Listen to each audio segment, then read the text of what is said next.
Good morning and welcome to the Water Bootcamp brought to you by the California Water Institute at Fresno State. We hope you enjoyed the Fresno State Jazz Band while we got started.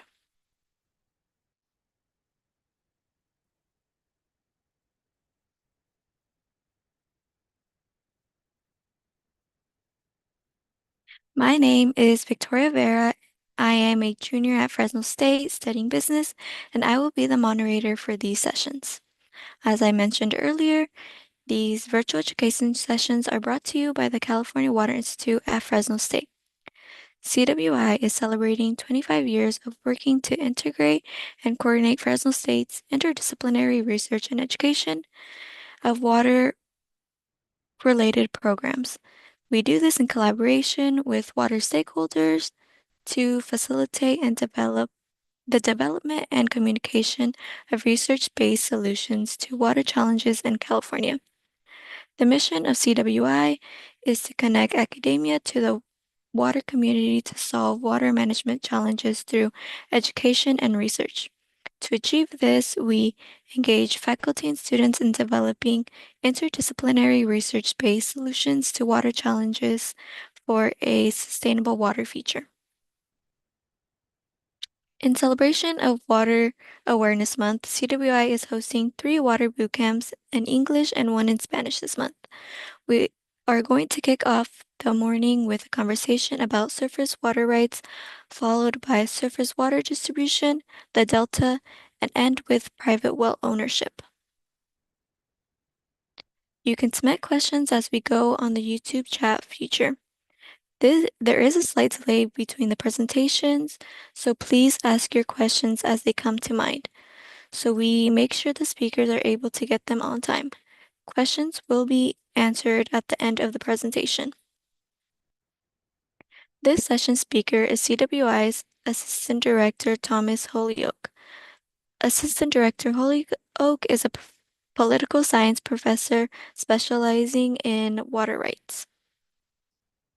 And now to talk about surface water distribution rights. In California, it is my pleasure to welcome Assistant Director Holyoke to the virtual stage.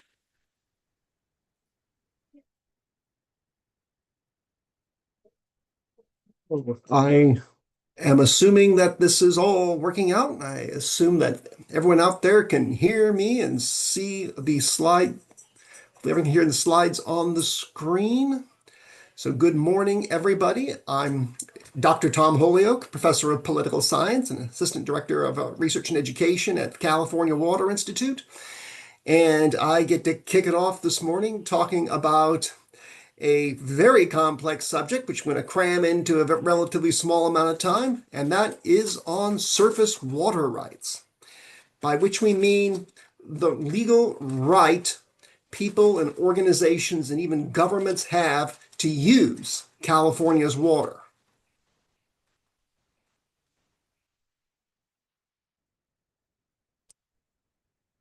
So, let's make sure we're at the right place. Yes, probably the best place to always start with legal issues is probably with the California State Constitution, which sets the general framework that the state uses to regulate all water rights. And it's worth pointing out that even water rights held by the federal government are subject to the constraints of the California Constitution and even California state law, which is a little unusual, but in the case of water, this is very much true. So, what we have here, the most basic statement regarding water in the California Constitution: the use of all water now appropriated or that may be hereafter appropriated for sale, rental, or distribution is hereby declared to be a public use. Essentially, the people of California, through their government, own their water, own the water that originates in the state. And in California's case, most of the water that we use in the state originates in the state, the big exception being the Colorado River, some of which is used for Los Angeles and Imperial Valley, and also a little water coming out of Oregon in the north and the Klamath. But most of the water we use and fight over in California originates in California. Most of it is mountain snowpack. It's this is probably one of the most difficult distinctions to make when it comes to water law. What we're really kind of talking about, again, the people of California collectively own the state's water. But that does not mean that people have an automatic right to use the state's water. Water is licensed for use. But technically, when we talk about water rights and water ownership, we're not talking about owning water as such. We are talking about owning the right to use water and the benefits from it. This is what in legal parlance is called usufruct.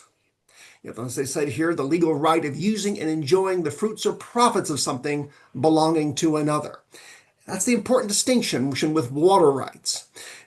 Individuals have the right to have the right to use water under a license from the state, but that does not mean they own the water. So when people start talking about, my water and owning water, that's not specifically true.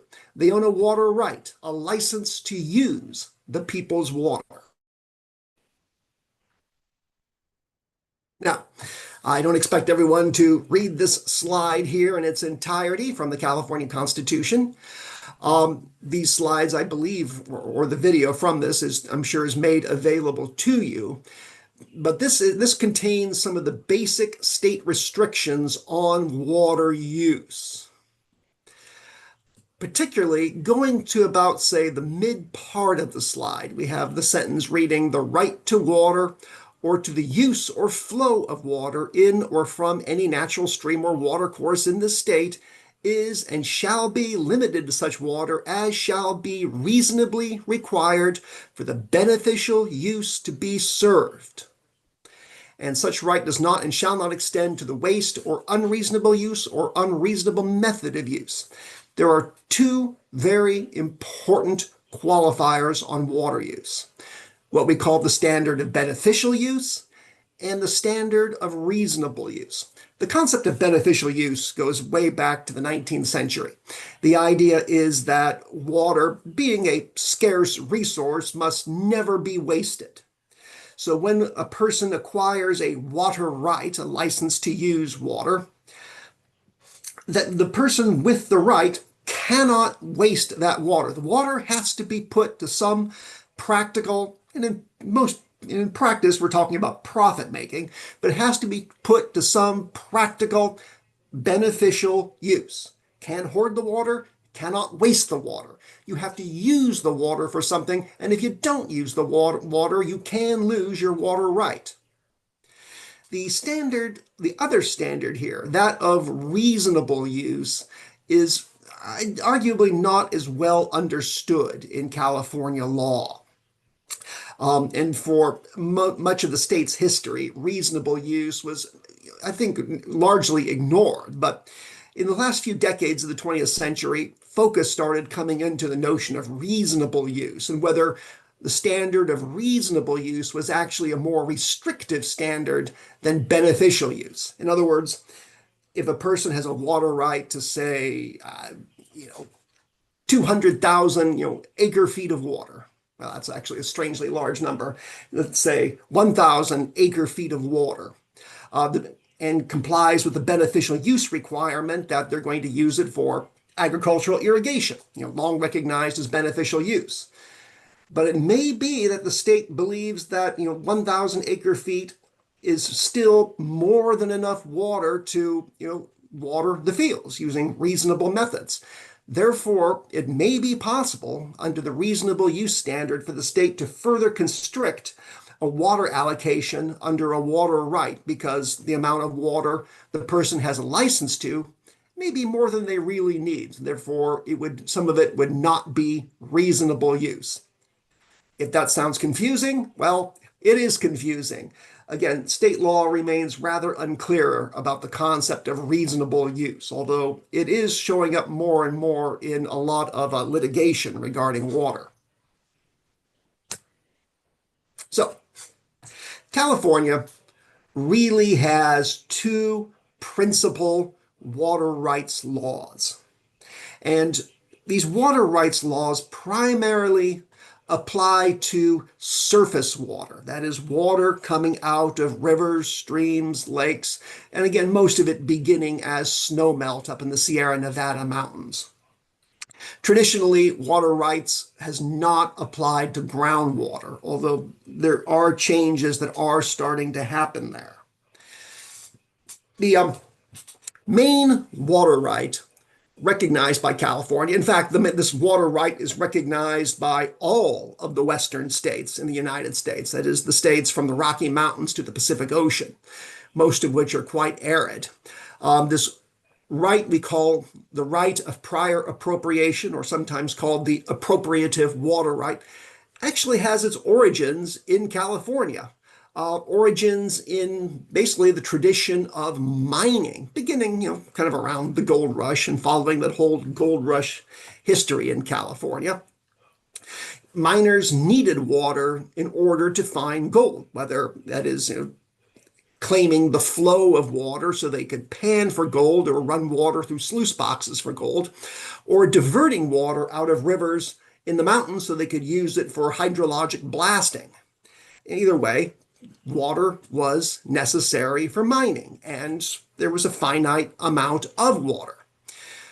So a miner was permitted by tradition, not initially by law, but simply by tradition, to divert only as much water as that miner claimed they needed to find gold.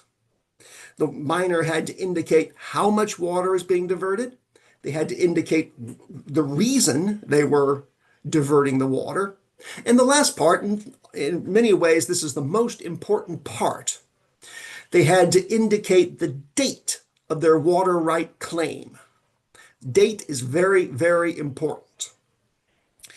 When California becomes a state in 1851, this tradition of appropriating water for some kind of beneficial use like mining, this tradition was made into law. So, California has just become a state, and one of the first things it does is the legislature enshrines the mining tradition as the law of prior appropriation, applying to any use of surface water. Probably this right of prior appropriation is best understood by the saying, first in time, first in right. And that gets back to this whole notion of the date of the claim. Under the appropriative water right law, when there is not enough water in a river to fulfill the claims of everyone who has a water right, those who have the oldest water rights, the senior-most water rights, the first in time, their claims to the water are recognized as superior and therefore protected versus those with more junior claims, those with junior water rights or water rights that were claimed more recently in time. As a practical matter, what that means is when there isn't enough water for everybody, the people with the junior water right, they get cut off first. Whereas the people with the senior water rights, their water rights are fully protected even during a drought. Since 1914, this has all been under the control of what we call the California State Water Resources Control Board. They are the ones who issue the licenses, that is, issue the water rights. And when it comes to deciding who has the senior water rights and who has the junior water rights and when things get cut off, well, that falls to the State Water Board as well. Again, the timing of the claim is everything. In fact, this is generally true water rights across the entire American West. First in time, first in right.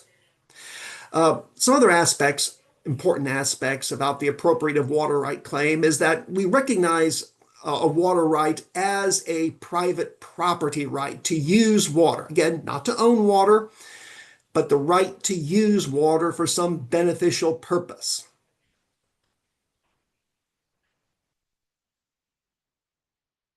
Some examples of recognized beneficial use for prior appropriation. Farming, all forms of agriculture are recognized as a beneficial use. Ranching is recognized as a beneficial use, but really so is almost any form of business use of water. If you want to operate a ski resort and you may have to manufacture snow, well, operating the ski resort is recognized as a beneficial use of water. It actually turns out Silicon Valley uses a great deal of water. As I understand, a lot of computer chips have to be washed in fresh, clean water up to like 6 times before they're ready. Well, that is also recognized as beneficial use, and Santa Clara Valley actually takes a great deal of water. Ordinarily, water storage is not recognized as beneficial use, but there are some exceptions. Cities may store surface water if that storage makes it less likely that they would need to pump groundwater. So there is a few little exceptions like that. But generally speaking, water has to be used under the prior appropriation right. It has to be used, cannot be stored, cannot be hoarded, cannot be wasted.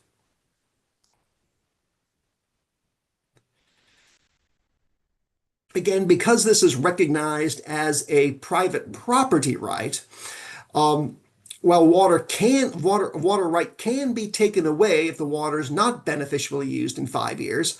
Beyond that, we treat the private property right like we would treat any kind of property. That is, a water right can be inherited, and that includes the water rights seniority. So a water right can be passed down through generations, which we see frequently with farming.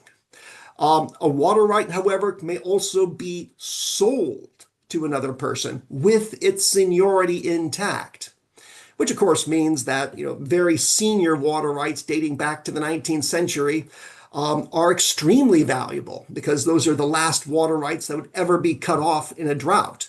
So senior water rights can be sold for tremendous amounts of money, and it's often known that the Metropolitan Water Agency of Southern California is happy to pay large amounts of money for very senior water rights. So we treat the appropriative water right as a general private property right. Most property right laws, I understand, applies to the appropriative water right. Now, California, the big complicated state, just has to have a second form of water right, a water right that really does not sit comfortably with the right of prior appropriation. And some might say that the riparian water right is not really fit for California at all. In a nutshell, the riparian water right says that if you own property, land that is next to or straddles or in some way encompasses surface water, lake, pond, slough, some other natural body of water. If your property touches flowing water, then you can make a riparian water right claim to that water. And this is seen as very different from the appropriative water right. The riparian water right does not, with the riparian water right, you do not have to make a clear claim as to how much water you are taking, nor do you have to indicate the point in time when you've made the riparian water right claim. Now, this is a little complicated because what I'm explaining right now is what we call pure riparianism, the pure riparian water right. The way it's licensed by the state of California, they do require a timing claim to make a riparian water right for reasons I'll get to in just a minute. But under pure riparian water right law, you do not have to indicate what you're going to use the water for. You do not have to indicate how much water you're going to use. You can really take as much water out of the river or stream as you want, and you don't have to put a timestamp on your water right claim. Obviously, this is in complete contradiction to the appropriative water right claim. Oh, that's right. There's also no beneficial use requirement in a pure riparian water right claim. In fact, really, under traditional riparianism, The only restriction on how much water you can take is that you cannot take so much water out of a river that you would harm the rights of other riparian water right owners on the same river. That's what we call a correlative right. Basically, it means that all riparian water right claimants on the same river have to share the water. Before it's going on, just need to mention the way that the courts have tried to blend the appropriative water right and the riparian water right. Obviously, these water rights come into conflict, especially when you have people on the same river making an appropriative water right claim, while others make a riparian water right claim. In fact, this was all decided in a huge case before the California State Supreme Court back in the early 20th century between two huge landowners, Henry Miller, who was a big rancher here in the San Joaquin Valley, and then Ben Ali Hagen, who was owner of what used to be called the Kern County Land Company, which took in most of Kern County. It was a dispute over water rights in the Kern River. One had riparian rights, the other had appropriative rights. There was a drought, they had a big fight. And the California State Supreme Court ruled that all things being equal, a riparian water right trumps an appropriative water right, except if the appropriative water right claim is older in time than the riparian water right claim. The effect of that is that, as a result of this case, it's called Lux versus Hagen. The result of this case is that even though pure riparian water rights law does not require an indication of when the claim was made, as a practical matter, when in a conflict with appropriative water rights law, you do have to have a timestamp on the riparian water right, because this notion of first in time, first in right, as a practical matter, applies to all surface water. Confusing? You bet it is. There is nothing more confusing, more Byzantine than California water rights laws. Keeps the courts very busy. That's why I often recommend to my students, many of whom want to be lawyers, that they should go into water rights laws. There's an overview of the other states that recognize the purely appropriative water right law. You can see they're all Western states because the appropriative law makes a lot of sense actually in very arid states where water is very limited, whereas the pure riparian law that really applies mostly to East Coast states where there's lots of water, and then in between there's some mixes of this. It's worth pointing out that a lot of water rights claims have been filed on the rivers of California, to the point where many of our rivers are what we call over-appropriated or over-allocated. That is, more water rights claims are filed on these rivers than these rivers normally yield in water. Generally, we have three very over-appropriated rivers. The most appropriated river, the one that's in black there, well, that's our own local San Joaquin River. The San Joaquin River is the most over-appropriated river in California and probably in the entire Western United States. In other words, best estimates that we have from water rights data say that the San Joaquin River is perhaps 1,000% over-allocated. That means that there are water rights claims filed on the San Joaquin River that really can never be fulfilled, except in a year where there is truly exceptional amounts of water, a true flood year, kind of like we had a couple of years ago, when the amount of water flowing to the San Joaquin River is, say, 10 times the normal regular amount. Then that person with the junior most water rights claim just might get a cup of water. It just shows how determined everybody is to claim all of the water in California. And there's just almost no circumstance, even in the heaviest of flood years, when someone is not there to claim, that water. This kind of summarizes, there's a little bit what I'd just said earlier about when a prior appropriation and riparian claims clash. Riparian claims, all things being equal, take precedence over appropriative claims, except that the timing still matters. So if the appropriative claim on a river is older than a riparian claim, the appropriative claim must still be fully satisfied before the riparian owner gets something. So this whole notion of first in time, first in right, that matters in almost every single circumstance when there's a conflict of water in California. And again, this really shows up when there are big droughts, when the amount of water available to everybody becomes greatly reduced. And then people have to be cut off. Not all water rights claims can be fulfilled. And whoever has the junior most water rights claim, whether it's appropriative or riparian, they're the ones who are going to get cut first. It doesn't matter if that means that farm is going to go completely out of business because they have no water at all. Well, someone further up the food chain gets all their water rights. Doesn't matter. It's a harsh law, but it is predictable. There are some exceptions that have been built into this. Cities are given a priority place in the temporal water rights system, presumably because no one really wants to be responsible for cutting off a city's water supply.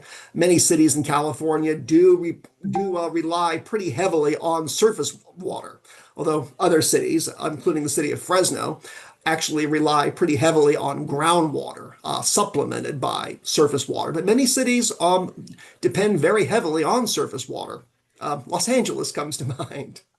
But cities do get the special priority in the system. So often when there are cutbacks in water, it's often agriculture. It's farmers who tend to get cut first, those with the junior water rights. And here's some other aspects of it. You can take a look at this when you have your own chance, because I believe we're getting close on time here. When it comes to who owns water rights, interestingly enough, the most water rights in California are not owned by individual people. They're owned, well, the biggest owner of water rights is, interestingly enough, the United States federal government through its Bureau of Reclamation. If you may know, it's the Bureau of Reclamation that owns and operates the Central Valley Project, which I believe is part of the very next presentation. Well, even federal law requires that the federal government, through the Bureau of Reclamation, to operate a huge system like the Central Valley Project, they cannot just take the water. They have to literally acquire all of the water rights necessary to operate that system, whether they had to purchase the water rights or had to condemn the water rights or provide trades for the water rights. To operate the Central Valley Project, the Bureau of Reclamation has become the biggest holder of water rights in California, then followed by the Imperial Irrigation District, Pacific Gas and Electric. PG&E is there because you have to have water rights to operate hydroelectric dams. Then the Department of Water Resources, because the state also operates its huge state water project, which will also be the subject coming up here in a minute. But the state, too, has to actually acquire water rights to run the state water project. And there's Southern California Edison. So these are the very biggest holders of water rights in California. And I believe that is where I stop. We have a minute or two for questions if there are any. Yes, at this time, we will be addressing questions submitted via chat. It is not too late to submit your questions, so please add them to the chat function in YouTube.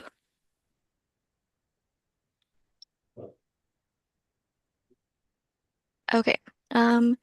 If you put water in a recharge basin on your land, do you have the right to all of the water?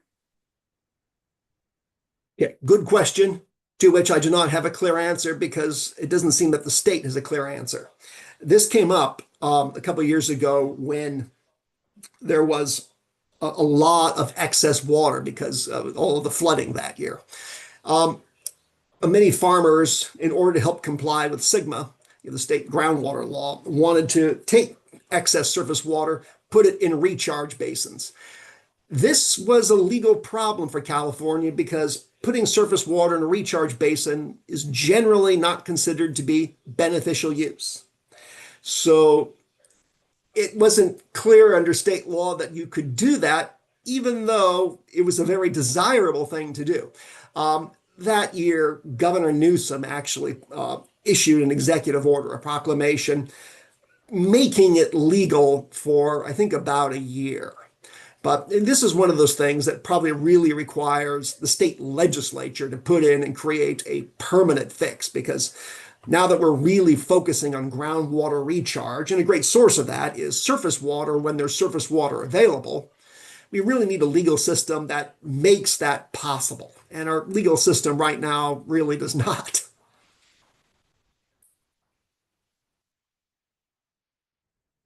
Is there another question?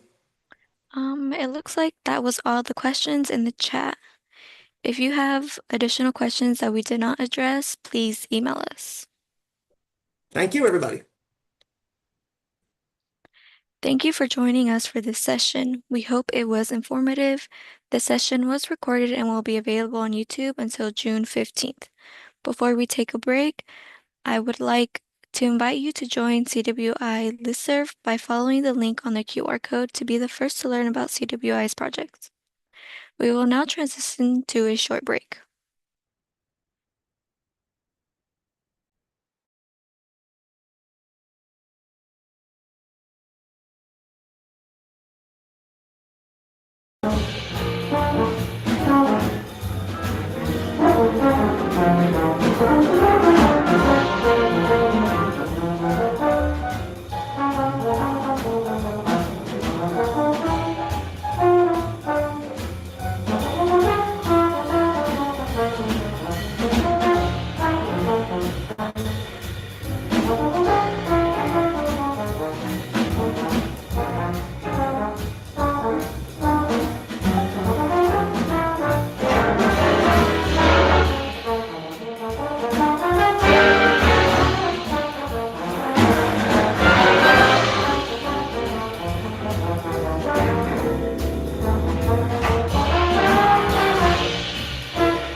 It is on. Hello. Welcome to the concert hall, Fresno State. We are the Fresno State Jazz Ensemble. My name is Otto Lee. I'm the director of the Jazz Ensemble.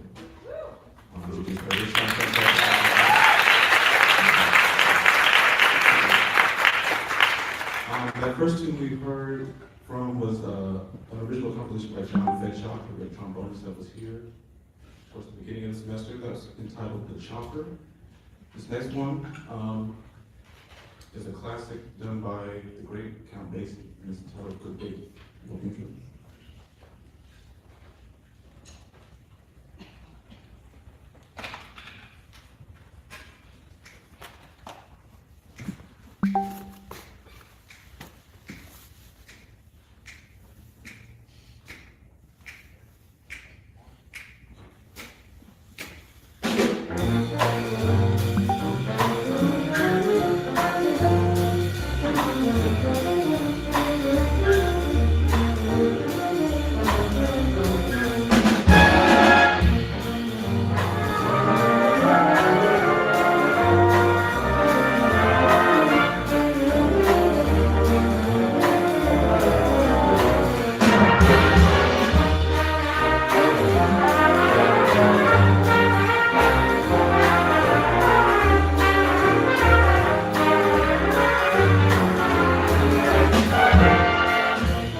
wanted to give them a little time to get ready since they're switching.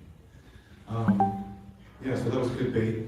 Some of you might recognize it if you are a fan of the Count Basie orchestra.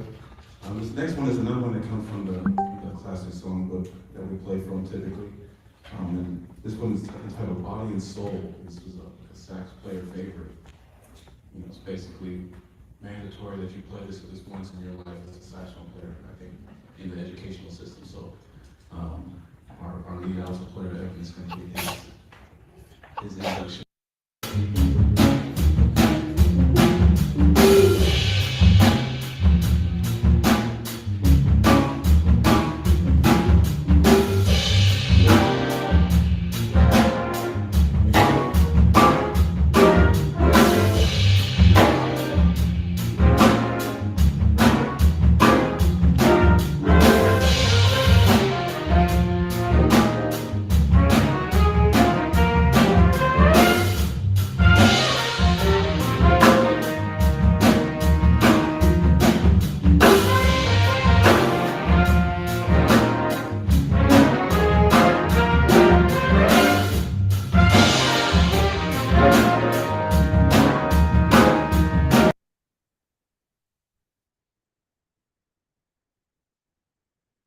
Good morning. Welcome to the Water Bootcamp brought to you by the California Water Institute at Fresno State.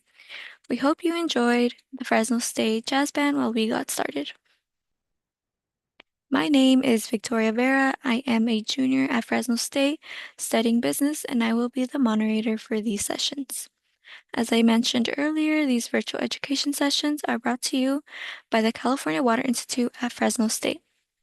CWI is celebrating 25 years of working to integrate and coordinate Fresno State's interdisciplinary research and education of water-related programs. We do this in collaboration with water stakeholders to facilitate the development and communication of research-based solutions to water challenges in California. The mission of CWI is to connect academia to the water community to solve water management challenges through education and research. To achieve this, we engage faculty and students in developing interdisciplinary research-based solutions to water challenges for a sustainable water future. In celebration of Water Awareness Month, CWI is hosting 3 water bootcamps in English and 1 in Spanish this month. Earlier today, we covered surface water rights, and now we are moving to surface water distribution, followed by Sacramento, San Joaquin Delta, and finally we will touch on ownership of private wells. You can submit questions as we go on the YouTube chat feature. There is a slight delay between the presentations, so please ask your questions as they come to mind so we make sure the speakers are able to get them on time. Questions will be answered at the end of the presentation. This session's speaker is CWI's Director, Laura Ramos. Director Ramos has been working on water issues in California at Fresno State for over 23 years. And now to talk about surface water distribution in California, it is my pleasure to welcome Director Ramos to the virtual stage. Good morning, everyone, and thank you, Victoria, for that introduction. As she mentioned, I'll be talking about surface water distribution. Earlier this morning, you heard Dr. Holyoke talk about water rights and the difference between appropriative rights and riparian rights, and mainly that the appropriative rights is that the water moves to different areas than where it originated. And so now we're going into, so how do we move that water, and explain a little bit more in depth to what he also mentioned, that the Bureau of Reclamation is one of the biggest owners of water rights in California. And so why do they own those rights, and where do they move that water? And so I will next give you a little bit of an outline of what we're going to talk about. So we're going to start with just some of the major rivers in California. And if I put all the rivers in the slide, you will just see a big blob of blue. So we'll just start with some of the major rivers. We will then move into some of the dams and specifically the ones that are managed by the Central Valley Project. We'll go over what that is, as well as the State Water Project, some history about it. We will then talk a little bit about some of the dams that are managed by the U.S. Army Corps of Engineers, what their focus is. And lastly, we'll touch on irrigation water districts. And so in the next slide, we're gonna, like I said, we're gonna start with some of the major rivers. Click. And so on the slide, if you click next, you'll see that these are all some of the major rivers and its tributaries. So the one that you don't see on here is the Colorado River because it's just hard to see, but on the bottom right of the California map, you see it almost looks like a shadow or just a little bit darker. It's some of the canals that connect to the Colorado River. So it's just hard to see to connect it to this California map. But the main ones that you see are the Sacramento River and its tributaries, and then the San Joaquin River, some of its tributaries, and some of the other smaller rivers. And if you click next, we will go next again. So we started with all of the rivers, and now we're going to go into focus on some of the federal dams and or the water system that is managed by the federal government. Click next. And so the system that is managed by the federal government we also know it as the Central Valley Project. And the Central Valley Project began, or there was conversations about it in the early 1900s. And it started because of, something that we're hearing these days, overdraft in the San Joaquin Valley, including subsidence that was taking place even back then. And so we saw that there was a big interplay between surface water and groundwater. And we wanted to move some of that water into the San Joaquin Valley to help with to reduce some of the dependency on groundwater. And so the project originally started as a proposal funded by the state, but during the Depression era that hit, the state asked the federal government to take over, and then over the next 50 years or so, it has grown into one of the largest storage and transportation and distribution of water all over the state. But not just distributing water, it also generates about 5 billion kilowatts of energy. It covers 550 miles from Redding to Shasta, all the way to Bakersfield, and it includes over 20 dams and reservoirs, as well as 11 power plants and about 500 miles of canals, conduits, and related facilities that include hatcheries. It also has at the moment about 250 contractors, which are the ones that have the rights to some of those waters or purchase that water from the Central Valley Project and then have the rights to move it, which we will also talk about in a little bit. The first one, the first canal, click. The first dam that we'll talk about is the Folsom Dam. And so the Folsom Dam, built in 1944, starts in the northern area near Shasta Dam. The Sacramento River is led by the Shasta Dam in the north, and then halfway down we have the San Luis Reservoir and how they connect. Can you click next, please? And so we also have the Bryant Dam that was built around similar time. And thank you, Jace. And then we start with Bryant Dam. Sorry about that. We start with Bryant Dam right in the middle of the San Joaquin Valley, who has it's a federal agency that manages some of that water for the federal government, and it has its own contractors and moves that water throughout. And then we have Shasta in the Northern California. Click next. And then also Folsom Dam is also part of the Central Valley Project that collects also some of that water and then moves it to the San Joaquin Valley or in other areas of California. Next. So once again, we'll start, with a clean slate for the California map laid over with all of the rivers, and then in brown are all of the main federal rivers and canals. And if you see towards the left, right around the middle is what we call San Luis Reservoir. And that one, as you see, is dotted versus a solid line.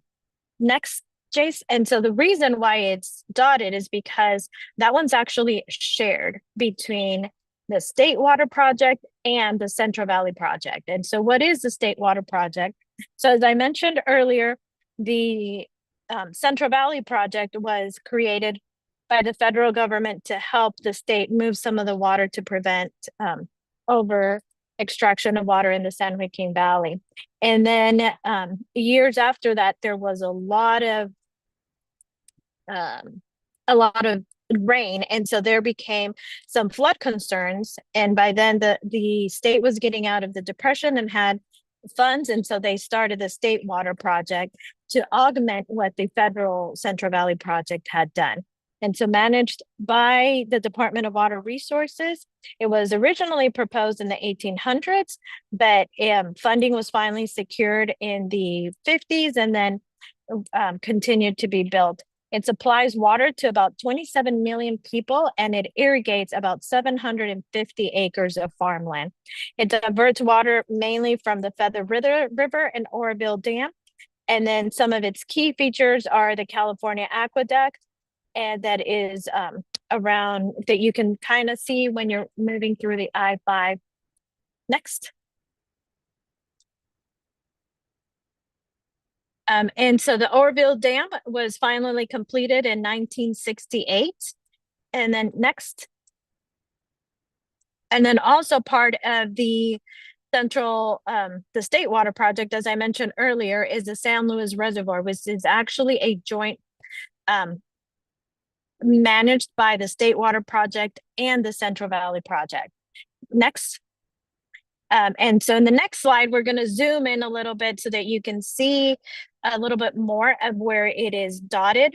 And so it's dotted because it's used by both of them. So the reservoir, the San Luis Reservoir, is unique because it's the only reservoir in the San Joaquin Valley does not naturally have water flowing into it.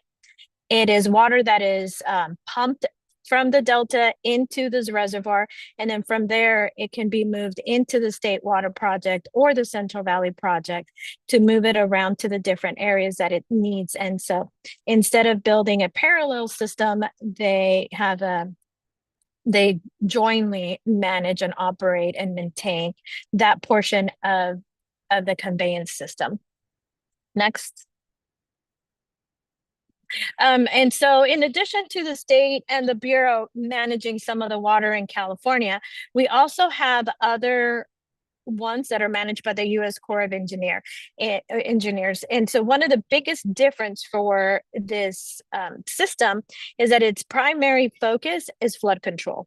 And so, yes, they do have some canals where they distribute some of that water and they manage some of the dams, but in the core of their mission, it is to prevent flood management. And so as we've had to, because of the lack of as much surface water as we once had, we're having to change how we manage some of that water. And so the Corps has been able to use it for other purposes and hold it and distribute it and manage it as it's needed.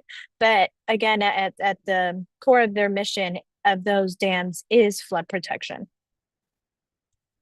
And so not only the Corps of Engineers, the state and the federal government own some and operate and manage some of the conveyance systems, there are also a lot that are owned and operated by private or local conveyance centers or systems. And so one of them next is the LA Aqueduct that you might have heard about. And so it brings water to the LA area from the Owens Valley, and that one was built in 1913. And around the same time in Northern California, in San Francisco, was another private system, and that water, it has both conveyance of water and hydropower that comes from the national park, including a reservoir in Hetchy Valley in Yosemite National Park. And so they operate and move some of that water. And then also we have East Bay that was built in 1923 that brings water from the Mokelumne River in the Sierras into East Bay. And so it is not just some of the larger infrastructure projects, but there are private and local systems as well that bring water to some of these different areas, such as those that I just mentioned. Next slide.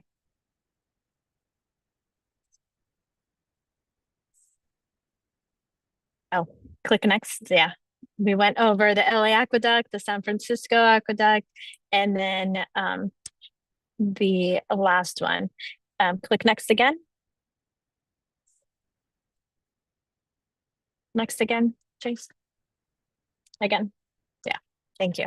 So we went over those three, or there are others, but these are some of the major ones that we probably have already heard about or continuously hear about, especially if you are into water history in California. Next. And so we talk a lot about, oh, here's just some of the zoomed into some of those. You can see there also is a private one that comes from the Colorado River, which is the one you see down at the bottom. It moves water into San Diego Imperial Valley area. And then right above that, you see the LA Aqueduct one that comes from Owens Valley. Next. And then the following map shows the top two one that you see in green, which are the San Francisco one, and then also the East Bay. And so in this, we're layering over some of the federal, state, and private. So as you can see there, it takes different agencies, different systems to manage and move all of the water in California. Next. And so how do, you know, what we're looking at is all of the major rivers and the major aqueducts and the major canals managed by all of these. But how does all of that water get from those larger areas into the farms, the cities, and the different areas or for recharge? Once that water is moved, how does it get to those smaller places? And so for that, the irrigation and water districts were created, and how they were created was that they're authorized by state legislature and they're self-governing public entities, which means they do have a general manager, but they report to a board. And traditionally, those boards are made up of the landowners in that area that have the rights to those waters. And so the way that I think about it is that the irrigation and water districts are kind of the Costco's of that water. And so they get the water from the state and the state water project and the Central Valley project because they have the rights to that, or they're contractors of that water.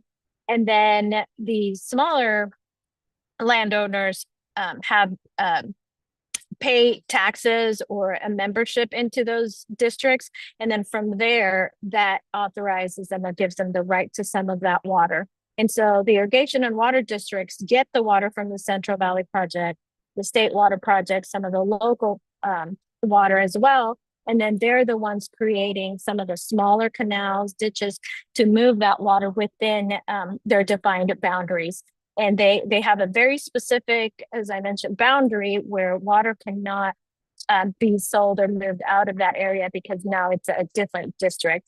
And they have the power to obtain and distribute water. So if a landowner is in need of water that they haven't had before, they will go to the irrigation or water districts to see their local water irrigation district to see if they can acquire and distribute some of that water. But there are also a lot of partnerships between the irrigation and water districts because there's times when water has to move out, be moved. And so there's partnerships to move and to use each other's conveyance systems. And so in the maps that I showed you earlier, I don't show these smaller ones because all of the map would be covered and you wouldn't really be able to see the bigger picture for all of them because there's so many. And so the irrigation and water districts are more of the local areas. They get the water from the bigger projects, then they distribute it to the landowners. But there are governing bodies that are very geographically bound. And I think that is it for my presentation. I hand it back over to you, Victoria. At this time, we will be addressing questions submitted via chat. It is not too late to submit your questions. Please add them to the chat function in YouTube.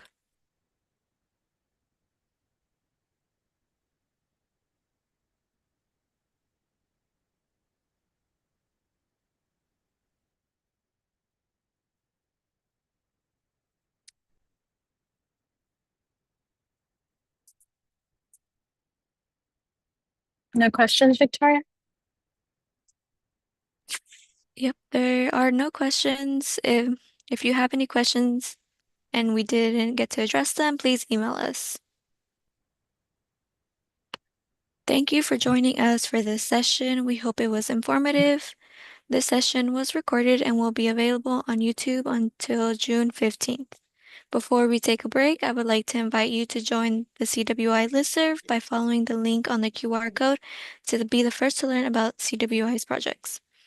We will now transition to a short break.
Good morning. Welcome to the Water Bootcamp brought to you by the California Water Institute at Fresno State.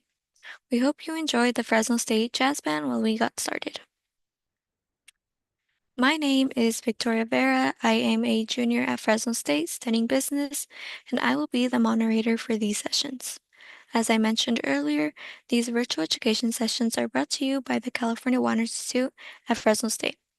CWI is celebrating 25 years of working to integrate and coordinate Fresno State's interdisciplinary research and education of water-related programs. We do this in collaboration with water stakeholders to facilitate the development and communication of research-based solutions to water challenges in California. The mission of CWI is to connect academia to the water community to solve water management challenges through education and research. To achieve this, we engage faculty and students in developing interdisciplinary research-based solutions to water challenges for a sustainable water future. In celebration of Water Awareness Month, CWI is hosting 3 water bootcamps in English and 1 in Spanish this month. Earlier today, we covered surface water rights and surface water distribution, and now we are moving on to Sacramento San Joaquin Delta. And finally, we will touch on ownership of private wells. You can submit questions as we go on the YouTube chat feature. There is a slight delay between the presentation, so please ask your questions as they come to mind, so we can make sure the speakers are able to get them on time. Questions will be answered at the end of the presentation. This session speaker is CWI's Assistant Director Cordy Qualley. Assistant Director Qualley has been working on water issues for over 40 years and was most recently a faculty in the Civil Engineering Department at Fresno State. And now to talk about Sacramento San Joaquin Delta in California, it is my pleasure to welcome Director Qualley to the virtual stage. Thank you, Victoria. Appreciate that introduction. And we're going to be talking about as Victoria said, Sacramento San Joaquin Delta. Going to review some information that you've probably picked up from Dr. Holyoke this morning and then from Laura. We're going to do that quickly, but it all pertains to the Delta because the Delta is the nexus of water in California. And there we go. So again, a little bit about where the Delta is for those of us who might be a little bit interested in what we're talking about geographically. A little history, why the Delta is so important, and then as Laura had talked about the State Water Project and the Central Valley Project, we're going to talk a little bit about how water does move through the Delta and the plans for that. And then challenges to the Delta. It's an extremely important area, both environmentally and operationally for water in California. So geographically, the Delta is set in the center of the state. It drains the northern watershed of the Sacramento River and the southern watershed of the San Joaquin River. The tributaries to these 2 river complexes are shown here on the right. For the Sacramento, you have the American River, the Feather River, the Pitt River, and the Tule River, the one that's up in Shasta County, as opposed to the one that's in Tulare County. You also, for the San Joaquin River, you have the Kings River, which doesn't directly connect to the San Joaquin River. It primarily drains into the Tulare Lake Basin, but there is an overflow way for it to connect to the San Joaquin through the Fresno Slough. You have the Fresno River, the Merced River, the Tuolumne River, the Stanislaus River, the Mokelumne River, and the Cosumnes River. And together, both of these create a huge, basically drain all of the inland area of the state of California through the Delta, out through Suisun Bay, and then into the San Francisco Bay, and ultimately to the San Francisco, to the Pacific Ocean.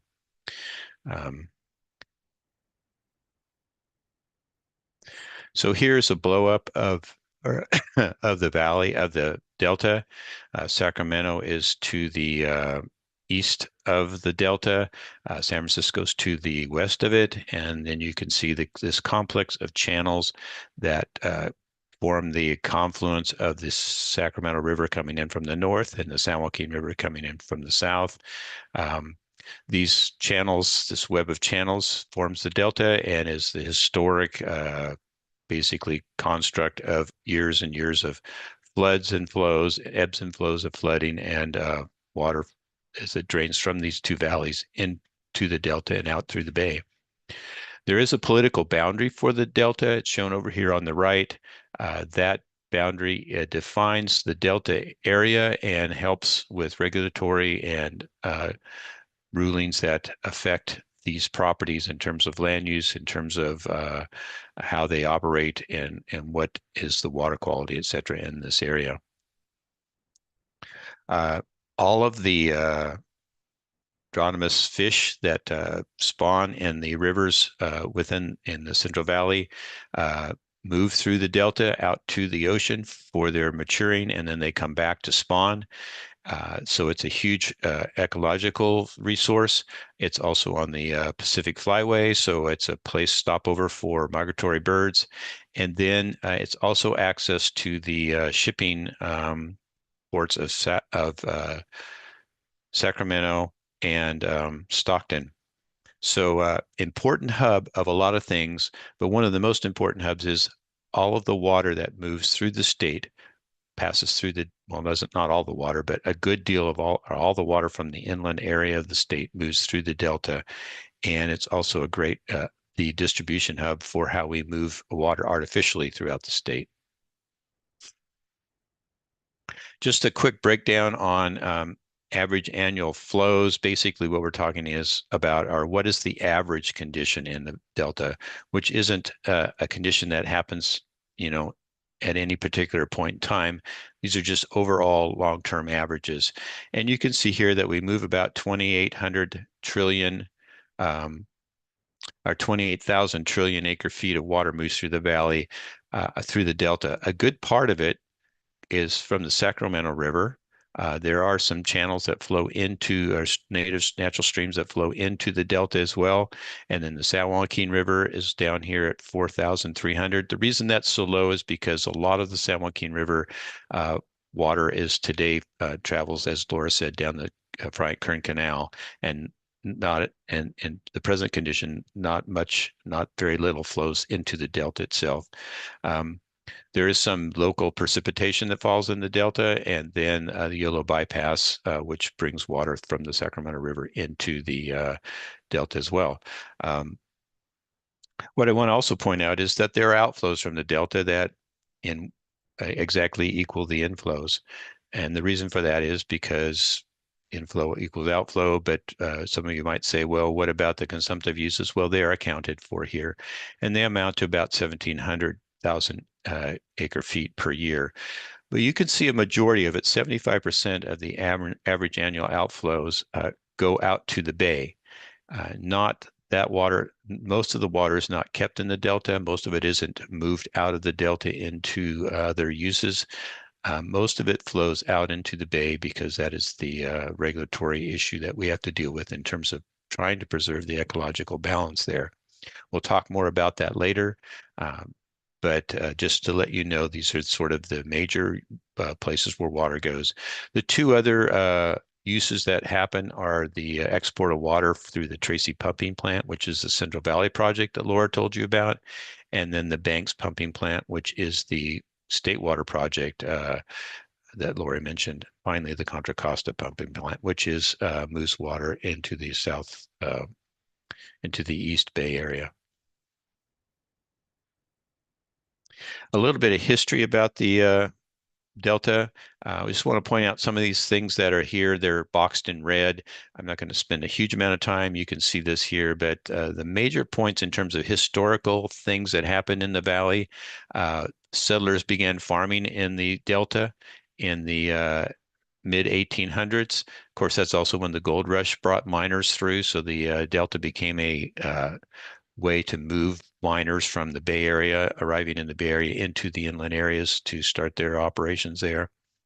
And then finally, not finally, but in the late 1860s, we began building levees in the delta to stop the flooding of these farmlands that are starting to become valuable to us.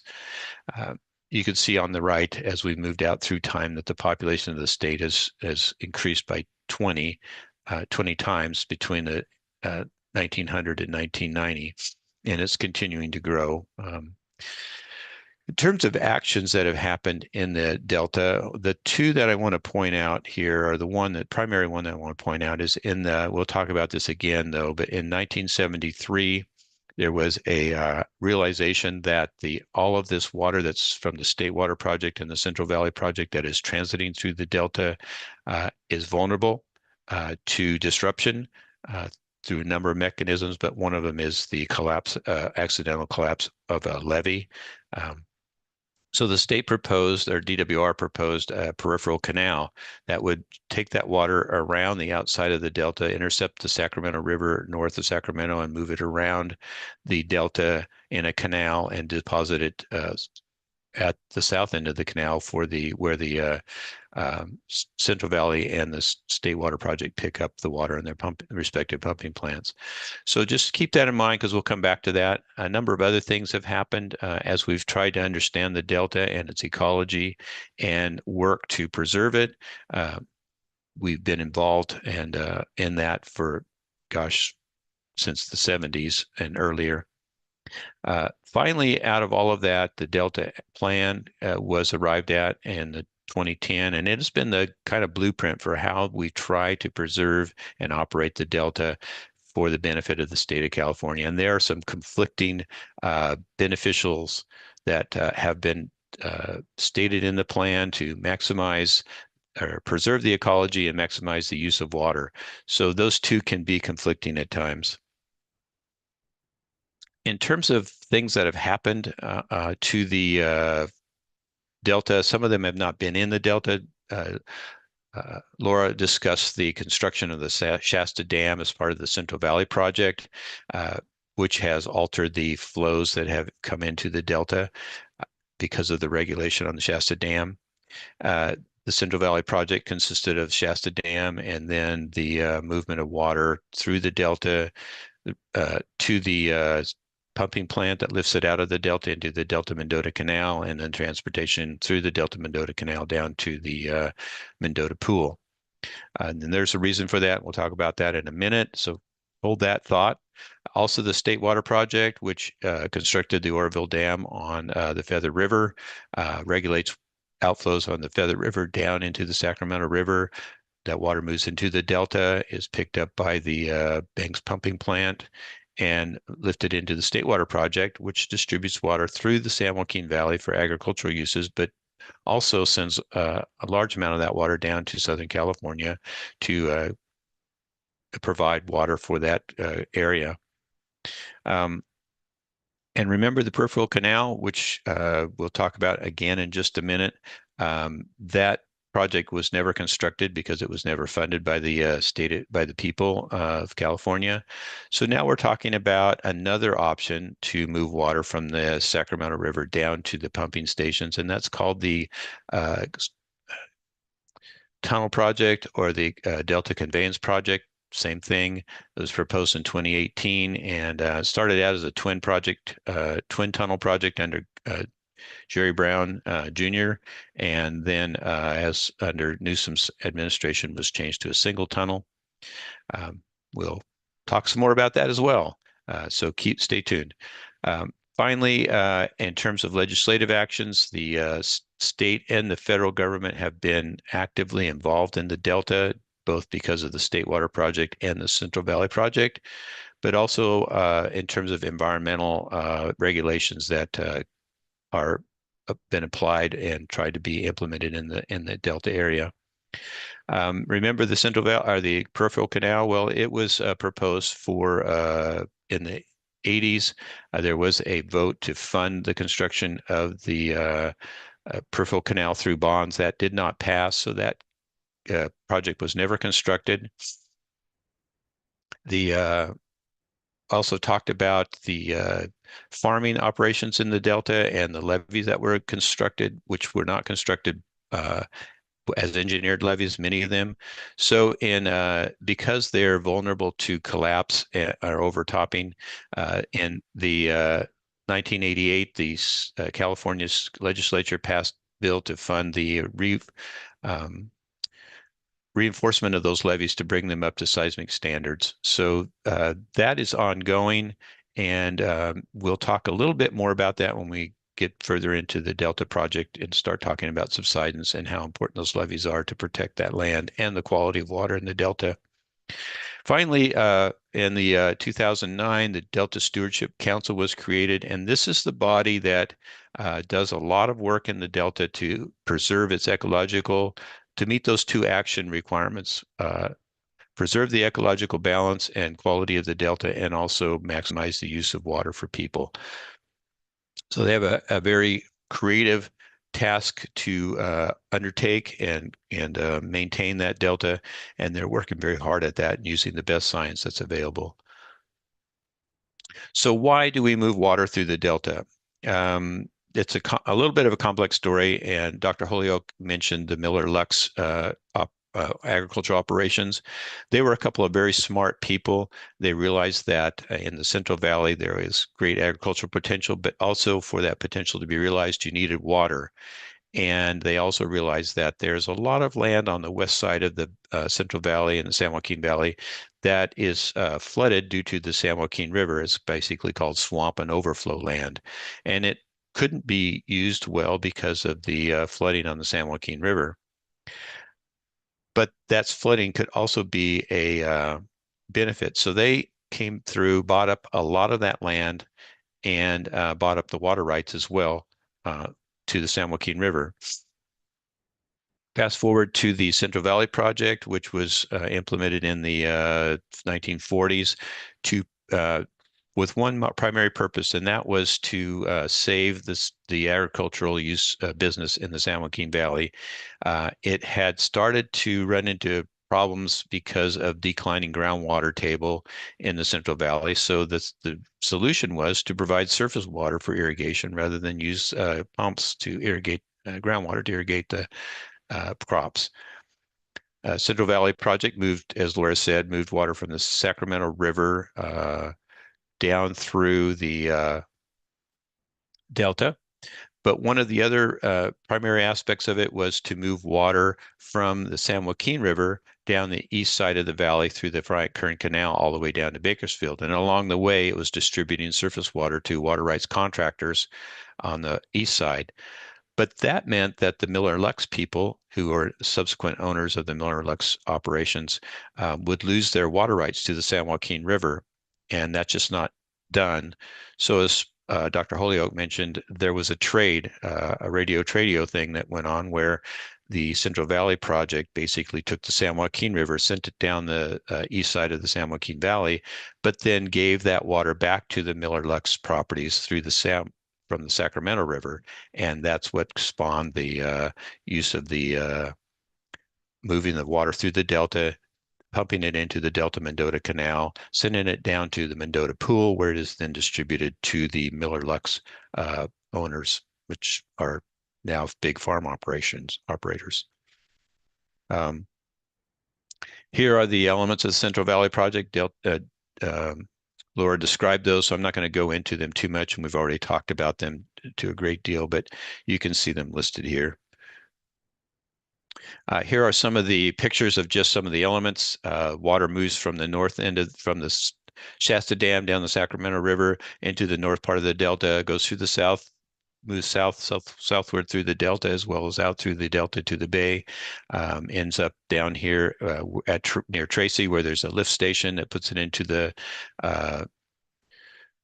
Delta Mendota Canal. That canal moves water down through the valley to the Mendota Pool, where it is stored there and distributed to the water contractors who use the water for the Miller-Lux properties.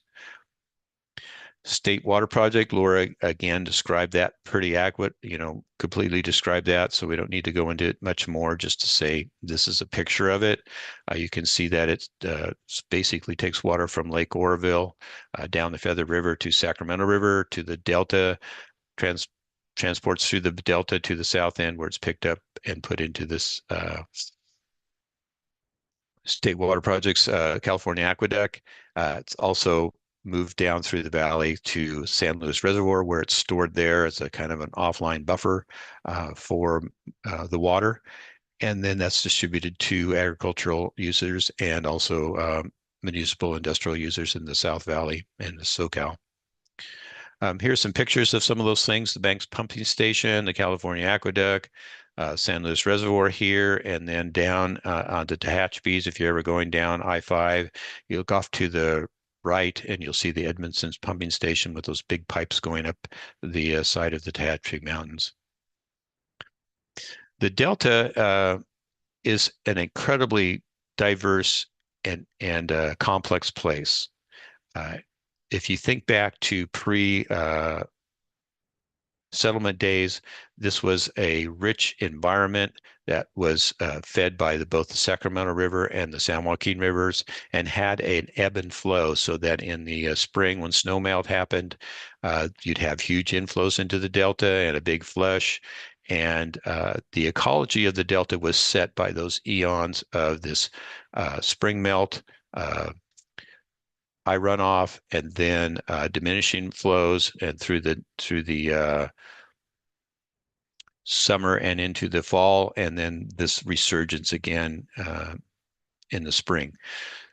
So it became a very rich habitat both for migratory birds as they've moved from up and down the Pacific Flyway.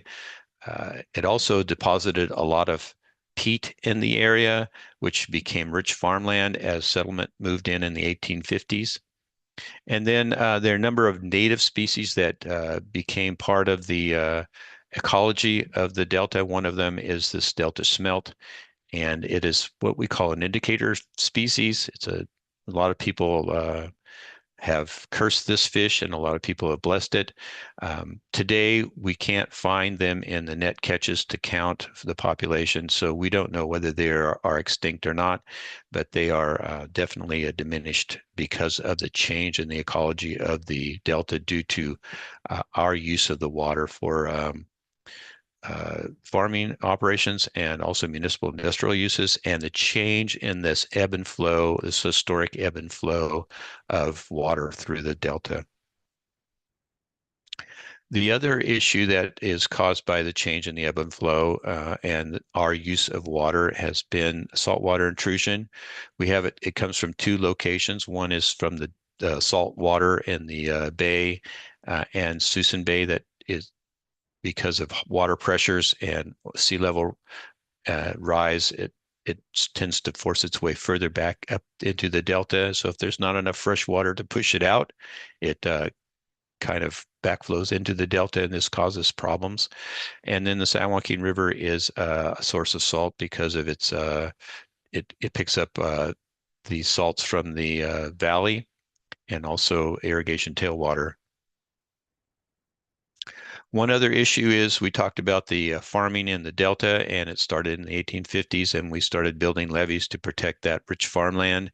It is highly productive because of the peat soils, but these soils are also friable. And what happens is, as you till them, they basically, in some ways, you could picture it as an evaporation, but they break down and reduce in volume. So you see this gradual subsidence of these soils. And so we've had to continue to construct and maintain these levees. The problem with levees is they fail. And so you can have them overtopped because of huge inflows of water into the delta.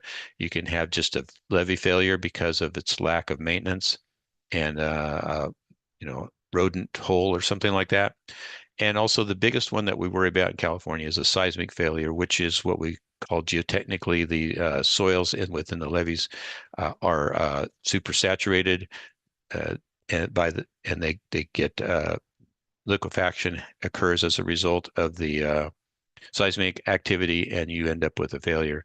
The problem with the failure of the levee is that it causes a huge reversal of flow as you're trying to fill that volume of the island with this inflow of water.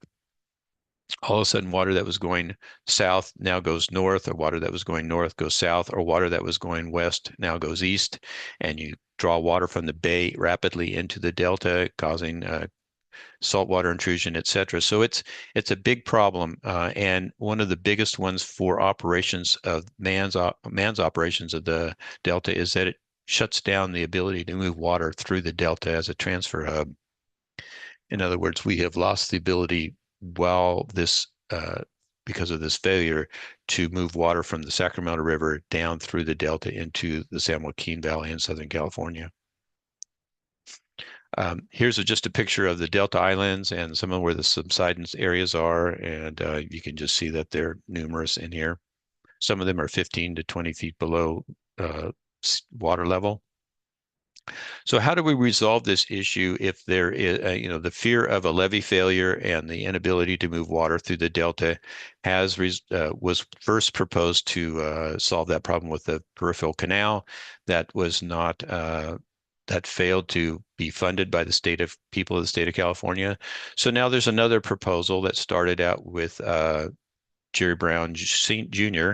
And has been further matured under the by Gavin Newsom's administration to build a tunnel rather than a canal, surface canal, build a tunnel along the east side of the delta, but underground, that would move water from sort of north of Sacramento through the delta and then deposit it at the south end of the delta for use by the pumping stations down there for this State Water Project and the Central Valley Project. There'd have to be some coordination down there of how this all works. The price tag, a couple of years ago, it was 17 plus billion. It's probably more than that just due to inflation now. So people are scrambling to figure out how do you pay for this.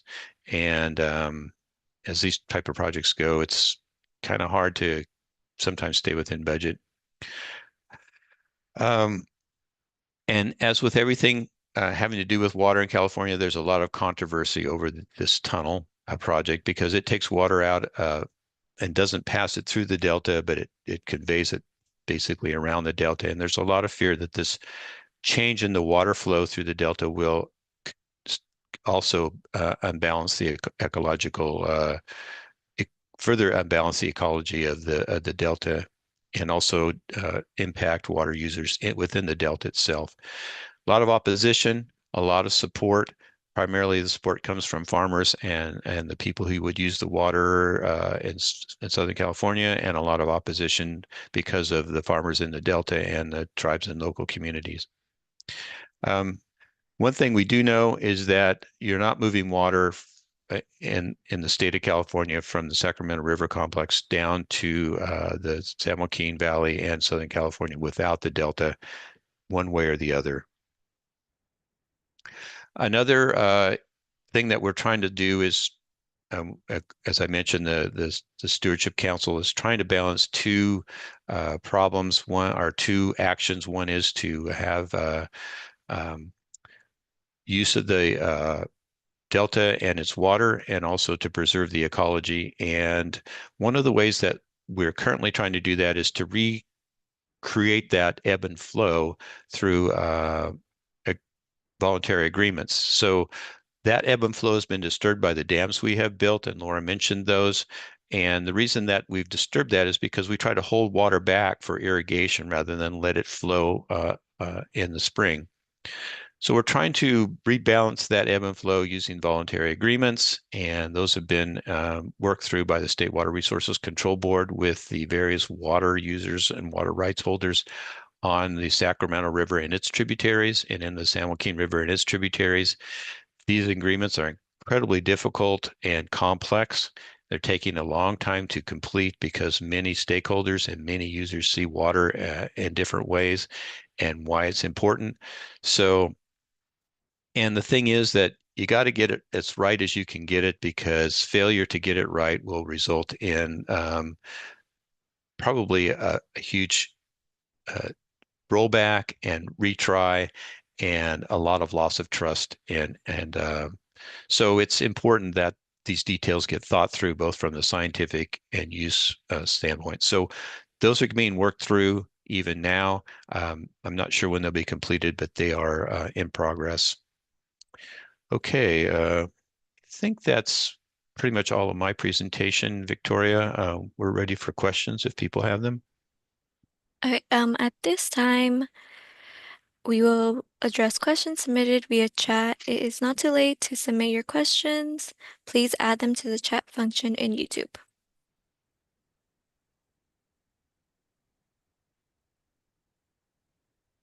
When did Miller and Lux sell? Oh, when did they purchase the property?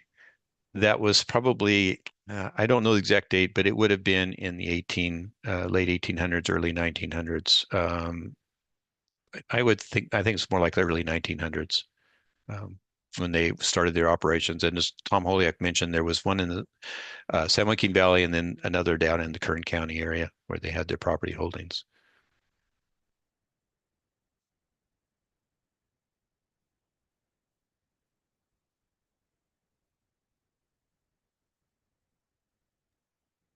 Have there been similar purchases in recent times? No. Basically, those water rights were bought up in the 19 pre-1914 era, and most water rights since then have been set by the process. So when you buy property, if there's a water right attached to it, make sure you buy the water right with the property. But other than that, you're going to have to go through an appropriative right process to get water. So it's basically today you're going to be a subsequent property owner who buys property that either has water rights associated with it or not.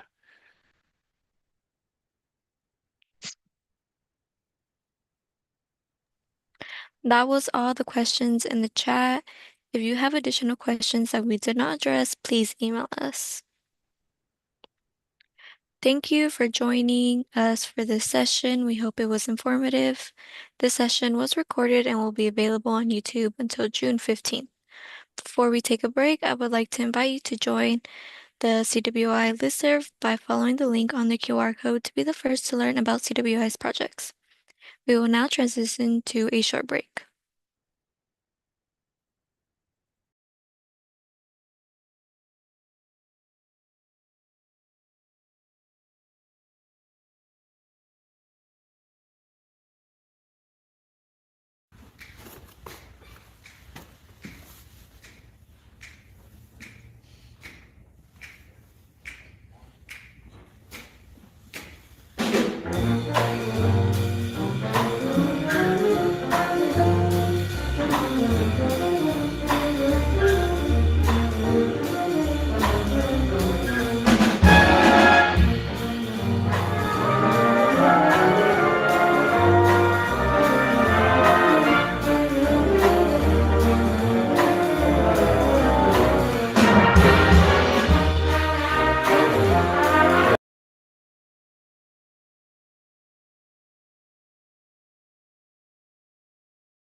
Good morning. Welcome to the Water Bootcamp brought to you by the California Water Institute at Fresno State.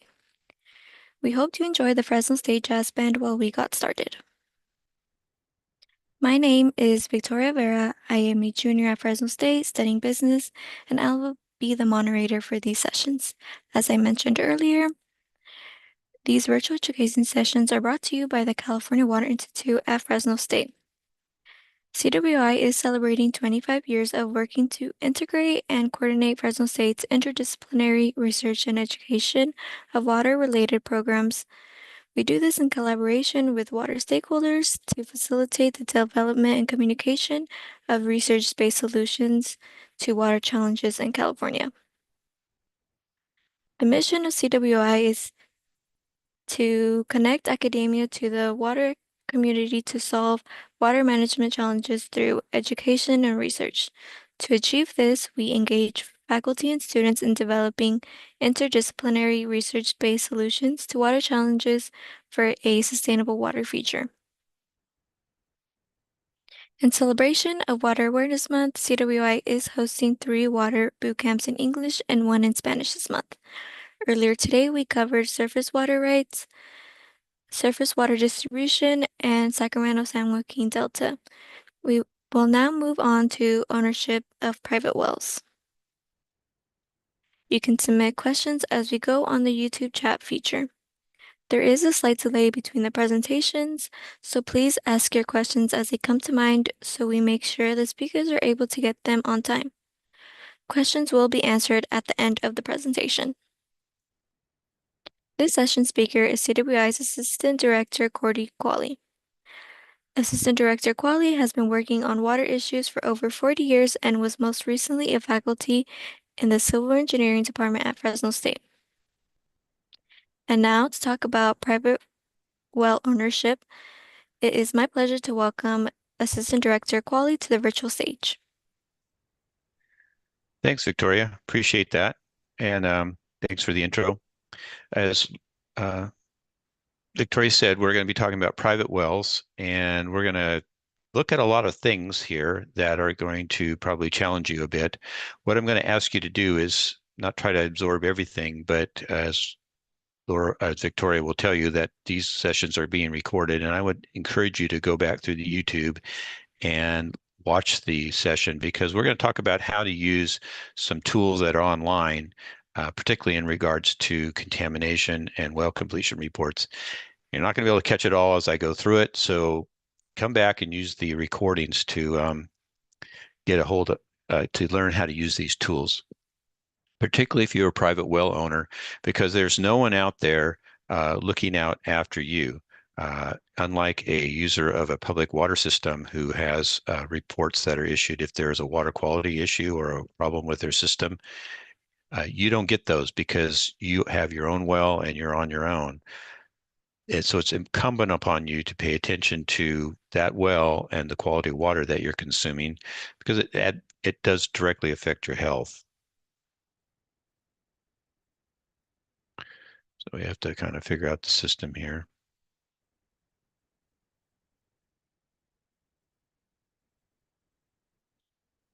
Okay, didn't figure it out well. All right, so a few facts about wells. There are about 2 million groundwater wells in California. It's growing a little bit every day. You can see here we add a number of wells per year. So 2 million is just a magnitude number. It's not the absolute number. And on average, about 40% of the water used in California comes from groundwater. So number of you out there are either groundwater users because you're connected to a municipal system, or a groundwater user because you have a private well. We're talking directly to those people who have private wells, but if you want to know something about that and you have a different system, hang in there. You might learn something now. One of the things that's important is that you understand that the wells are direct connection to your groundwater source. And as a result, they're also a vector for contaminants to enter your groundwater. So we're going to talk a little bit about well construction, how to make sure that that well that you have is constructed well and protects your water source. There are laws and regulations regarding water wells and how they're, excuse me, constructed. and why you need to separate them from sources of pollution. One of the reasons is that you can see in this graphic here that a normal groundwater table would be this dotted line right here. But when you turn on your pump, it basically creates what we call a cone of depression, which is this line right here. And as a result, you have a lower, what engineers called hydraulic potential within the ground. And that basically means that there is a gradient that's going to draw anything that's in the water itself within the groundwater table, but also any pollutants that are in that groundwater are going to get drawn into your well as well. Pardon that double use. So if you have other types of sources of pollution that are basically moving sources of pollution that can bring water that pollution into the ground, which can then migrate into the groundwater table, you want to make sure there's plenty of separation between your well and those sources. And here are some of them that are listed here. And most of these are regulatory distances. They are not absolute distances. They're the minimums that you can have. It's better, more is better in this case. In terms of wells, one of the largest problems with contamination is flooding because you have a direct source of polluted water that's in contact with your well and can move down through the well casing, which is shown here, into your groundwater where you're withdrawing your drinking water. So it's important that you protect your well against flooding, and you do that with a proper seal and flood proofing it from damage to the groundwater due to floodwater. What you basically really don't want, or what you're trying to stop, is that movement of floodwater, polluted floodwater, if I get control of my mouse here, that's up here coming down through your casing and into your groundwater down here. So you want to make sure first that if you can avoid it, not having a well inside a floodplain. If you can't, then you need to make sure that well is flood proofed per regulations. Other things you want to do because surface water, even just runoff from local around your house, can carry pollutants. You want to make sure that you have a watertight seal around the well, particularly this concrete cap, at least 4 inches thick, drain to flow away from the well, from the pump and the well cap. Make sure that that area is kept clean. It's a good idea not to stack any kind of source of pollution around your well. Keep it clear of that. So those are all well regulations, things that are required when you construct your well nowadays. Construction standards, if you look here on the right, this is the type of well that's typically found, a private well is typically found in the Central Valley area. The well casing cap is right here, the concrete that seals against the well casing. You have a cap up here that is sealed. Typically, it's going to have a sounding plug on it. It's a good idea to make sure that that plug is capped so that you don't have sources of pollution coming down through that cap and entering your well. So you want to make sure when they build the well and construct it that they're doing it in the proper way. Again, there are permitting requirements here, but typically think about this in terms of they're going to maybe use gravel to pack your well. That should be clean and disinfected. If they are drilling your well, when they do that, we'll look about that in a minute, they should be using clean drilling mud instead of mud that's been used and polluted with other sources. Make sure that if you're redeveloping a well that they're doing it properly and using the right chemicals. And these are ways that they do it. They over pump the well to surge it, and then they could jet it. They could use chemicals to break up any consolidation of the soils within the aquifer, and then sometimes they get cemented just due to this chemicals in the soil. And then hydraulic fracking is sometimes used, and then explosive charges. All these things happen to reconstruct a well. You want to make sure that they're done properly by hiring a good contractor. And one of the things you want to do as a private homeowner, well owner, and we'll talk about this later, is you want to test your water. And one of the first tests that happen is when a well driller constructs your well, they're automatically required by the permit to take a sample of that water and submit it to the county for an analysis, and you'll get a report that tells you what your water is when that well was constructed. So typically, you're going to end up hiring a well driller. They're going to follow the permit requirements, typically, not always. They have to get a permit, and that's permit is issued by the county. You can see here that the DWR does have a web page that lists well permitting agencies, and one of them is your county. But they have to work in conjunction with this Groundwater Management Act's Groundwater Sustainability Agency, which is another layer of regulation that's imposed by the state to help us maintain groundwater quality and quantity. So they have a say in how wells are drilled and how many are drilled. So you'll need to be aware that there's one more layer of regulation on top of getting your permit. So it's not just a matter of getting a permit. There is some time that has to happen in there while this other layer of regulation is occurring. The typical well construction methods are shown here on the left. The one that's used primarily in the valley you'll see here is where you bring a drill rig in. The driller will use a rotary drilling bit to drill down into the ground. They will use drilling mud to lubricate that, and then they will until they hit groundwater, and they'll penetrate the groundwater a certain depth with their drilling rig. As they're also at that time, they'll be driving their casing down to maintain integrity. And one of the things that the casing does is it's solid between the ground surface and the aquifer. And part of that is just because you don't want to be drawing water from these upper layers that may not be as good or may not provide you with any water at all. But once you get into the aquifer, they're going to put in a screening down there. And sometimes it's just a matter of them perforating that casing when they get down there with a tool. But essentially what you're going to have is a solid wall casing down to the aquifer. And once they get into the aquifer, you'll have holes in the casing to allow the water to flow into the casing. And then they will install the pump down here. Typically, it's a submersible pump down in this area here.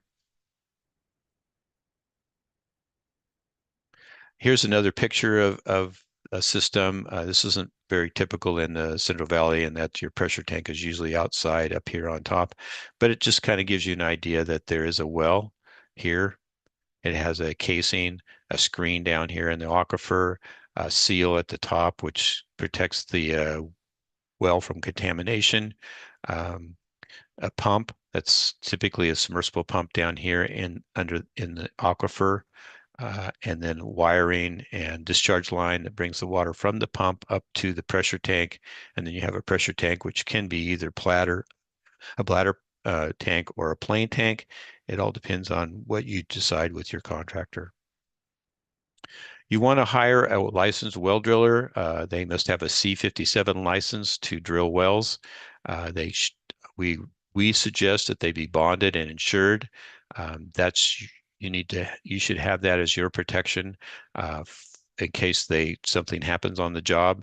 A good idea is that they're certified by the National Groundwater Association, so that you know that they are qualified to do the work. Check the Better Business Bureau and the references, because you're going to spend a lot of money on this and you want to make sure you get a reputable contractor. Read through the contract. No one likes reading the fine print, but it's a good idea to make sure you know what all of the obligations are and what you're going to get for your money. And then here are some links to where you can get a hold of lists of people who are qualified to do well drilling. Again, I suggest that what you do is come back and view this at your leisure using YouTube and pausing and scrubbing forward, whatever. When a well driller is done with drilling your well, they will take the water test the water, send that to the county. You'll get a copy of the report. They're also required to buy the permit to file a well completion report. And that well completion report goes to the county and to the state. And that information gets recorded. And part of that recording process, it gets put into a GIS, Geographic Information System mapping system that the state maintains. Here's a link to that. And if you don't get a copy of the well completion report from your contractor, which you should require them to give you one, you can request it from the DWR through this form and this link right here. One of the nice things about this well completion report mapping application is if you're thinking about drilling a well, you can go on here and look and see what the wells are around you, how deep the water is, and that type of thing, so that you have some idea what's going to happen in terms of where your well, how deep it might need to be, and what kind of water you're going to hit. But also it helps you kind of, if you want to look and see what's going on in your neighborhood in terms of well depth and that type of thing, you can see that. As an owner, I mentioned this before, it's important that you understand that you are what you drink as well as what you eat. And what you drink, if you're a well owner, comes from your well. And groundwater in California is generally fairly good, but there are sources of pollution that enter the groundwater through surface contamination sources and also through naturally occurring elements in the soil that can contaminate your groundwater. And so it's important that you have a sense of understanding where those sources of pollution come from, so you can look around and see how vulnerable your well might be to those. Most of them have to do with bacteria and nitrate and nitrogen here in the valley. You can also have heavy metals. These are basically naturally occurring generally in the soil, and they'll get leached out as the water percolates through the soil. So there's not much you can do about stopping that source of contamination, but you can be aware of it and understand that it could be there. And then you have organic chemicals that are the result of our farming operations, as well as nitrates and nitrogen, which can also be the result of both septic systems and also farming operations. And then radium is also a natural occurring element that is in the soil. So you have to be aware that it could be there. This is a very complex list. I don't expect you to read it. Excuse me, read it. All it lets you know is that whatever's around you can be contributing to your pollution of your groundwater. So look around you, be aware of what's around you in terms of your immediate surroundings, and look to see if these types of land uses are occurring, and think about how they could be contributing to groundwater contamination in your area. Fortunately, or unfortunately, however you want to look at it, there is a way to educate yourself as to the potential sources of pollution and types of pollution that could be in your groundwater. This link here shows you, will connect you with another GIS mapping tool, geographic information mapping tool, that you can use to leverage your knowledge and increase your knowledge of the sources, not the sources, but the types of pollution that might be in the groundwater that you're drinking. I'm not saying they are there. I'm just saying that they potentially could be there. So I'm going to show you a picture of it, but the things that you need, what you need to be aware of is that your ability to get good information out of this has to do with how well you set the filters for the information that you're going to get. So I've listed here how I suggest that you set these filters, and you can see that you can select a county that you live in. There's a chemical filter, so it's a good idea to just say any chemical that they find. You want to look where the filter is for results to show. You want to select results above comparison concentration. Basically, this will allow you to see what chemicals or what constituents are in the water that exceed the maximum safe drinking water level, maximum contamination levels that are listed in the safe drinking water standards.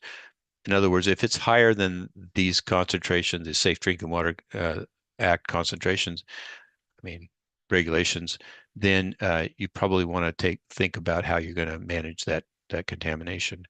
And then you also want to select a time frame. I suggest in the last 5 years, because if you go further back, you might be looking at a a situation that's no longer applicable to you. And then this select domestic and monitoring, that basically says you're going to look at domestic wells and monitoring wells as opposed to big agriculture, rural, or municipal wells. Here's what you're going to see when you open that application, and all that gray area, each one of those, that gray area represents a dot. That's a well that's being tested and they have well results for. And over on the left-hand side, you'll see the filter dialog box that you can use. We just talked about the categories to use and how to, what I suggest you use to do that. Or the inputs to that filter. You can zoom in on your county. That's what you want to do, because what you're looking for is you don't want every well in the state of California. You want wells that are near you, so you can take a look at what's the water quality near you.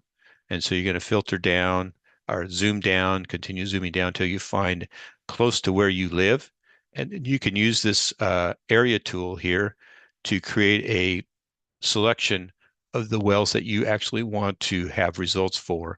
And I suggest that you select a larger area than where you're at, but not a huge area. What you want is kind of what's the average condition in where I'm at. And the wells that are monitored, that are clustered around you, should give you the average condition. And then you can go over here. Once you get that, you can run your query and it will come back with a report. And if you don't know how to do this, talk to your kids. They can help you download this as an Excel file, and you can look at it in a spreadsheet format.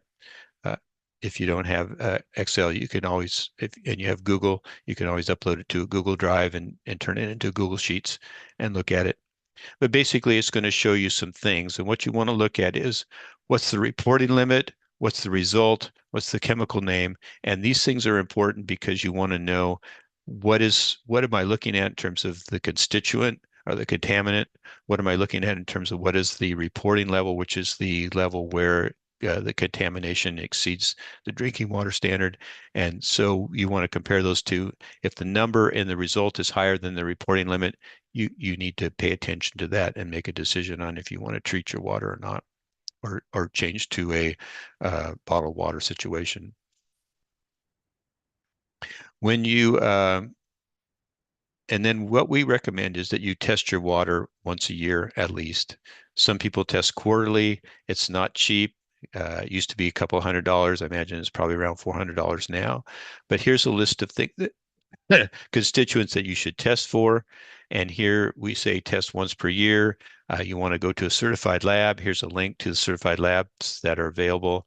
And then you want to do some things to educate yourself. Make sure you know what the lab test costs are going to be. They'll tell you how to test your water. There's a sheet that explains how to do that. And then they'll give you the bottles that you need to fill. You'll take those back to the lab. They will run the tests for you, and then they will send you a report.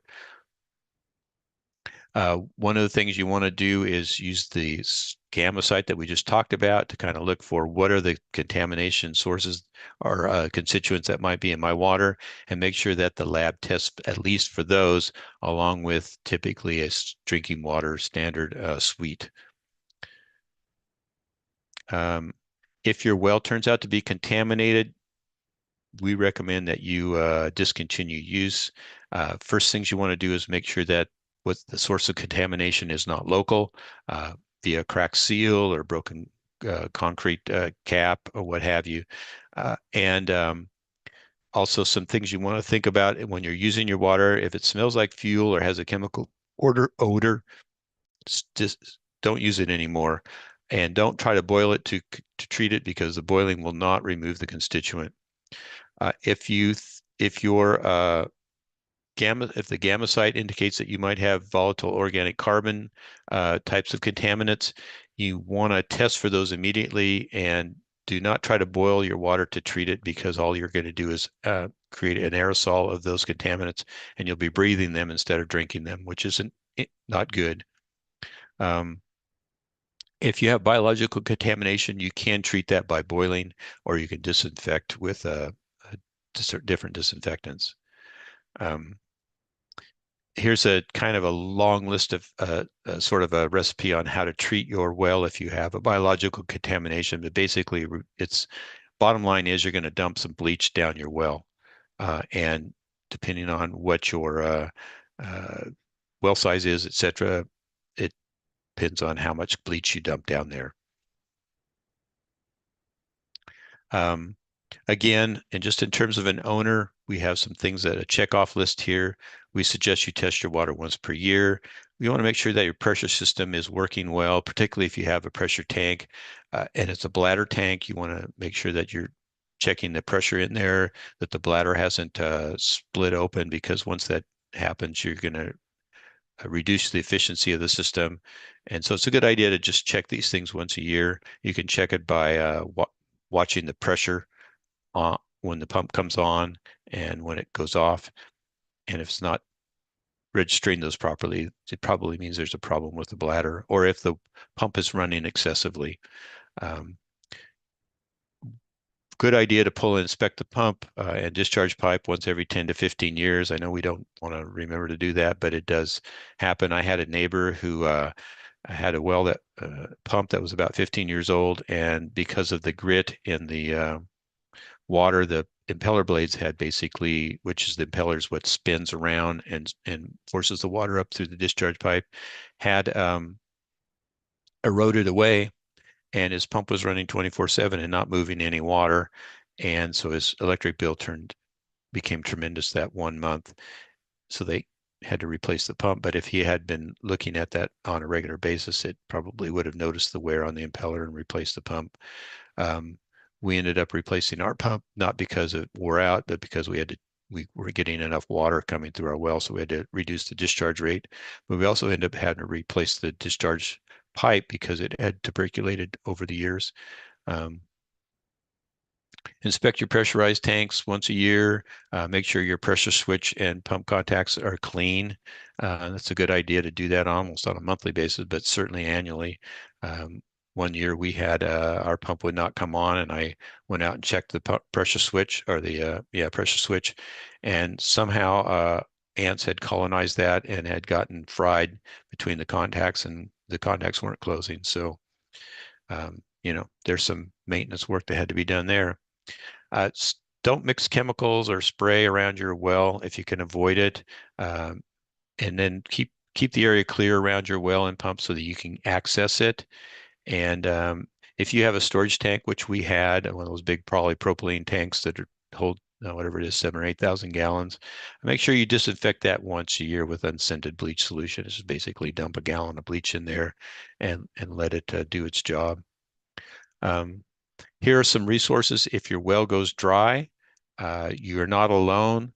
It is a place to panic, but we have decreasing groundwater tables in the valley. And if your well is old, you might get the water level may drop below your well, and you'll end up with a dry system.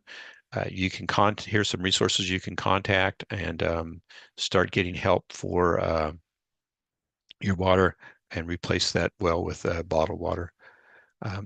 Some more resources here, links to these different topics, and you can use those to follow up on maintaining your well. And then I guess we're done with that, Victoria. Now we're back to questions. So if we have any questions, I'm happy to try and answer them as best we can. At this time, we will be addressing questions submitted via chat. It is not too late to submit your questions. Please add them to the chat function in YouTube. Okay. Question 1, can you fix a contaminated well? Well, it depends on what the contamination is. If it's a biological contamination, yes, you can fix it. You can basically treat it with bleach. And if you go back to the YouTube and watch the YouTube, you can see the steps that we've listed for how to do that. Those steps are also online. You can find them. If it is a contamination source that is like nitrogen, nitrate, or volatile organic carbons and those types of things, you can't fix it. what you have to do is treat your water. So you're going to end up having to get a filtration system. Sometimes, like for instance, at our house, we had an under sink filtration system with a granulated activated carbon canisters and a nitrate rosin canister, and our sink water in the kitchen was where we got our drinking water, and that's what we treated. We didn't treat the rest of the house. You can get a whole house treatment system as well, but they're way more expensive. The system we had cost about $300, and then cost us another $80 or $90 a year for the filters.